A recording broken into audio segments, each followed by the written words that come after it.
Hello guys, mumeze mute umuhungu wanyu Left Hand ugarutse nje noneho kubereka uburyo wareba status y'umuntu ariko ntabimenye ko wayirebye. Hari ukuntu umuntu ashyira status ariko bitewe wenda no kudashaka bimenya ko warebye status ye ukabishaka ukabibura. None nje kukwereka uburyo wareba iyo status we ntazabimenye ko wigeze uyireba. Nkurikira step by step, ariko mbibutsa ko abantu mwifuza ko telefone zanyu zigira home screen nk'iya iPhone nk'uko mubibona.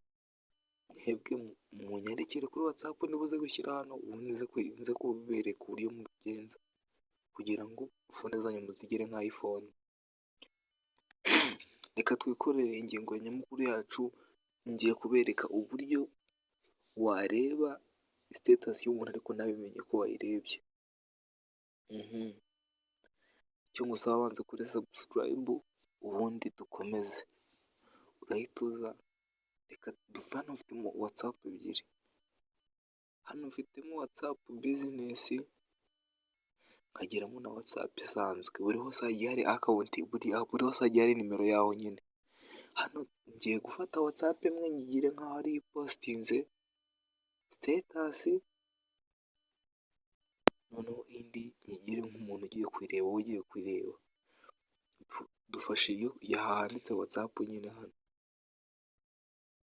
Ahangaha niho bagiye gupostinga status, ni wa muntu udashaka kureka umuntu ugiye gupostinga status nyine. Ngiye kuzamo kandi ubundi nze mpitemo ifoto n'urugero,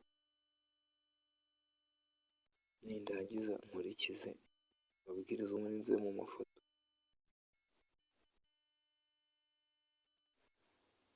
Tuvuge ko ari iyi mpisemo, sibyo? Iyi ngiyi mpise nyipostinga. Noneho hano uyu nguyu ni wa wundi wapostinze status, urumva? Ariko dore uko ugiye kubireba, ugiye kureba iyo status kugira ngo batamenya ko wayirebye uburyo uzabigenza. Dore two tugiye gukoresha indi account igiye kureba iyo status iri kuri WhatsApp business. Hano nyine ni ubushake bwanjye, wowe iyo uzaba ukoresha yose n'ubundi ni bimwe. Tuvuge uzaba wabonye status ye hano, sibyo? Ni urugero, hano urabona dore wa muntu postinze status yari tugiye kureba. Dore n'uyu nguyu bamwita Meddy, dore ngiyi status asize aho ngiyi murayibona.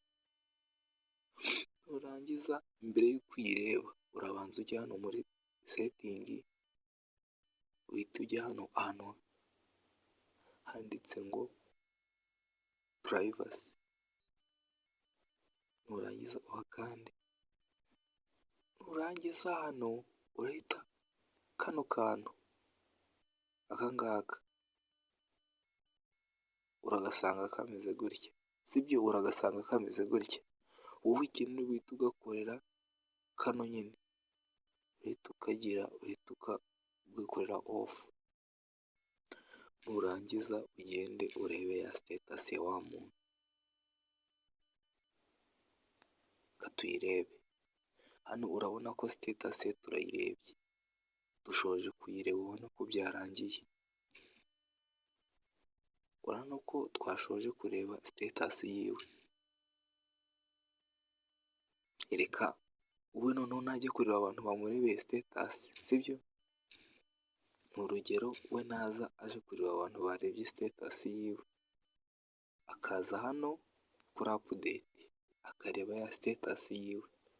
Hano yaba uriya ari mu bantu bayirebye nyine, yaba kuko bifunguye, reka kuba hariho umuntu wayirebye. Urabona ko nta muntu wayirebye, kandi uriya urabona ko yayibonye, ariko ntabwo nyiri account ntabwo yigeze abibona ko barebye iyo status nyine. Niba akantu kagufashije kora subscribe, muri comment wandikemo ikintu nazagufasha. N'akandi kantu kose wifuza kumbaza, WhatsApp yanjye ndaje nyandike kuri video, ubundi turi kumwe. Ciao.